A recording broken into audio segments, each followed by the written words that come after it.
कयामत के दिन सबसे पहले किस चीज का हिसाब लिया जाएगा?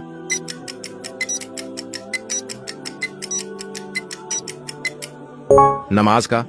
दूसरा सवाल, जमीन पर सबसे पहले किस मखलूक ने नमाज पढ़ी?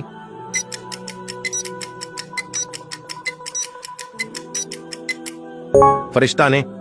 तीसरा सवाल, किस पैगंबर ने सबसे पहले कपड़े सिलने का फन ईजाद किया?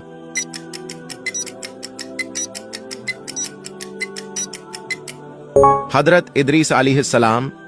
चौथा सवाल, दुनिया की सबसे पहली नेमत जो उठा ली जाएगी वो क्या है?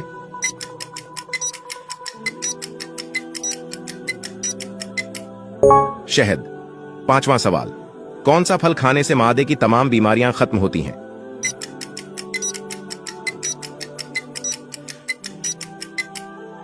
बेर। आखिरी सवाल, आपके लिए जन्नत में जाने वाला सबसे पहला शख्स कौन होगा? इसका जवाब आप कमेंट में दें।